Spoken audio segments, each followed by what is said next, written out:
First story is titled, Am I the a-hole for possibly breaking up my parents? I think I'm the a-hole, but my mom and brother said I'm absolutely not. I thought I'd ask. The pandemic hit my family hard, and we are just barely scrapping by. Rent is paid, bills are paid, use the tiny bit left over for groceries and gas. My mom is working crazy hours, my dad is unemployed, and I, 16 female, work part-time at a fast food restaurant to help out. I babysat for our neighbors a few weeks ago, and with some of the money, I bought my brother, 8 male, a costume I found for pretty cheap at a discount store, because I'm pretty certain he wouldn't have gotten one otherwise, and I wanted him to be able to dress up at school. My dad demanded I give him the rest, because he wanted to buy himself some drinks and my mom won't waste money on it. I said no, I was going to use it towards getting a bus pass so we could stop worrying about gas for the car I'm using. The next morning, my money was gone, but the drinks he wanted were there. I was really upset, and when my mom asked, I told her what happened. She got very angry and gave me the money to get a bus pass. I said I'd pay her back, but she told me not to worry about it. My dad is pissed I ratted him out. He's been an a-hole since, saying rude, sometimes inappropriate things to me since. Here's where I'm probably the a-hole. He made another crappy comment a few nights ago, and I lost my temper. I told him maybe if he got a job, he wouldn't have to steal from his 16-year-old daughter to buy his unnecessary vices. He started yelling, but I just left for work. I texted my mom letting her know everything that happened and asking it would be alright to go stay with a relative for a while. When I got back, my mom told me my brother confirmed my version of what happened, which was very different from my dad's. And my dad is now staying with my grandfather. My mom is talking about divorce, and my grandfather called to lecture me about making up stories to make my dad look like an a-hole and breaking up my family. I shouldn't have said what I did, but my mom keeps telling me it's no one's fault but his, even though my dad and grandfather are blaming me. Am I the a-hole for what essentially feels like breaking up my parents? Now for the top comments. Not the a-hole. You did not break up your parents. You did not cause this fight. Any problem your parents have is between them. Your dad is the a-hole here. He is an adult who stole money from his 16-year-old daughter to buy himself drinks, while his partner is working overtime to support the entire family. If your mother is mad at him, it's not because you told her. It's because she knows how messed up his behavior is. Agreed. And if mom is talking divorce over this, I'm betting there's been problems for a while now, and this is just the proverbial straw that broke the camel's back. Your dad is a total a-hole for stealing from you to support his habit and lying about it. Your mom sounds awesome, and has every right to be pissed at him. Not the a-hole. It's not even the proverbial straw. Most adults can handle our partner's issues. Once those start spilling over and becoming problems for our kids, no. We as the partner may have signed on to a bunch of crap under the "till death do us part" clause, but damn if drinking, drugging, stealing, whoring, or whatever the crap show is, not the kid's fault or problem, ever. Not the a-hole.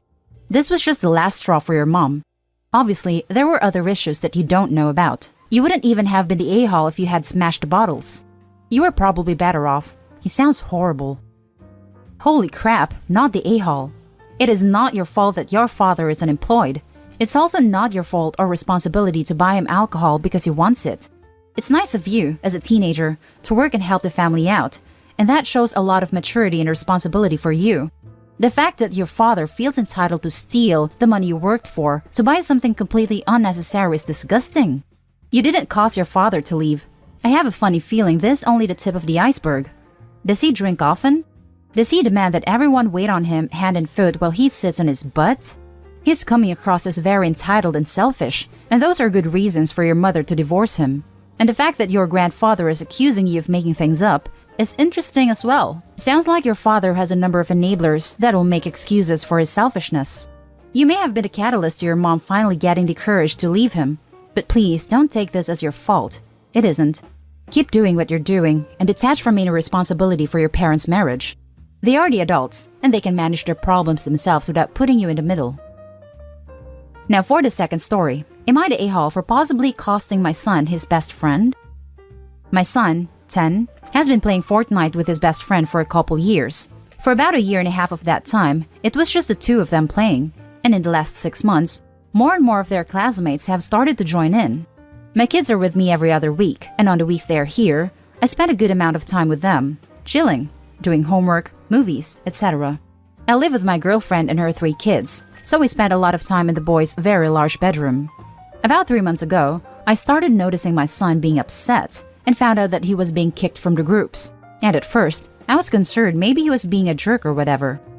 About 2 months back, I was in their room and my son was playing with his friends, and I heard him kind of begging and saying, "Don't kick me." And then he said, "I don't have V-Bucks to get you that skin," and then he got kicked. I asked him what was going on, and he downplayed it, and I let it go. Since that point, I've seen the same thing happen a few more times, and I finally got him to open up to me, and it turns out he has been being bullied by his friend for a long time into giving/gifting skins, emotes, and other items. I explained to him that I got the V-Bucks for him to get stuff for himself, and that I can't afford to be getting his friend's stuff. He said he understood and said he would stop. It turns out that his friend has been doing this to all of his friends, and he opened up to me that he had given this kid 20 plus items, ranging from 1,200 to 2,000 V-Bucks, $12 to $20 each. So, I've spent anywhere from $250 to $400 on this kid that I know of. I had written out a long text to this kid's mom a couple weeks back, and for some reason, I decided not to send it. Well, Tuesday, yep, you guessed it, I was in the kid's bedroom and I heard, "No, Billy, I don't have enough V-Bucks to get you that skin." But then I heard, "You know what, Billy? I've given you more than 20 things and you've given me one." He was of course kicked from the group. That was the last straw for me, and I guess for my son too. It turns out that the other kids were giving this kid whatever he wanted, and that was why my son often was the one who would get kicked. I told him I was going to be sending his friend's mom a text explaining everything, and I also had some text messages with Billy saying, "If you buy me the skin, I will refriend you." He begged me not to send it, but I obviously thought it was important enough that the mom needed to know what her kid was doing. She replied back in a very understanding way, apologizing to my son and to me, and she said she would be talking to her son yesterday after school. So, my son didn't want to go to school today because he is worried about how things will be. So, am I the a-hole, or did I do the right thing? Hard to ruin a 5-year best friend relationship, and yes, I see that this kid wasn't really being a best friend. Oddly, I blame COVID for bringing this on. For 6 months, the only place they saw each other was online. And yes, the mother has offered to reimburse us for the V-Bucks. Now for the top comments. Not the a-hole. Real best friends don't beg their friends to get something for them. Not beg. The kid is bullying others to give him skins by not allowing them to play with him if they don't give him skins. I think this is a really important distinction. The kid didn't beg or even ask. He demanded. He then made these demands a conditioned precedent for his friendship. Opie did the right thing, but now there will be a difficult time for his son. He may very well go to school and find that he is now without a friend group, since it sounds like the other friends are still under the bully's sway. That is rough, having to go to school every day without a friend group. Not the a-hole. You are protecting your son from being bullied and financially abused. Your son is not mature enough to understand the situation, and you have to do what is best for his interest. He will come to understand your reasons. Your son is not mature enough to understand the situation, and you have to do what is best for his interest. It's good for kids to have autonomy, but if they use their autonomy to do stupid crap, whether it's of their own volition or they're manipulated into doing it, sometimes you have to step in and do the right thing for them. Not the a-hole. Not the a-hole. Now, you need to sit down with your son, explaining why what was being done was so wrong. You don't, for the most part, buy friendships. That's what he was doing. Now let's read a poster's little update. So, I went to pick him up from school, and he was doing great. He said yes, his friend is mad at him, but that he was still talking to him. Billy has lost his gaming, phone, and internet privileges for 30 days, and was made to apologize to my son. I was trying to keep my posting somewhat short, so I didn't explain how much we talked about all of this. We go on nightly walks. I took the time to explain that real friends don't do this type of stuff, and my son totally understands that. I haven't heard back yet from the mom, but have no reason to think she won't follow through and pay us back. Thank you to all you that commented, and wow, I have never received awards like this before. Thank you to all, and to people posting that why did I do this or saying I made a bad choice. I will just say that I've had many parents and people reply they have gone through similar stuff and that this post hit home with them, so that reason enough to me. Thank you again, everyone. Now for the last story. Am I the a-hole for driving my daughter away from a teaching career? My wife is an anesthesiologist and I am an interventional cardiologist. As a result, all 3 of my children, 25 female, 21 female, 17 female, grew up extremely privileged. Being born when we were both established already, they have never seen what life is like under a family income of $800,000. My eldest 2 children are both planning on following our footsteps and are planning on pursuing medicine. My youngest is in the process of looking at colleges and has recently become very passionate about pursuing a teaching career. My sister-in-law is a high school science teacher, and the two of them have been spending a lot of time talking about a career. I want to be clear. I have the utmost respect for the profession and the people who choose to dedicate their time to helping educate the future.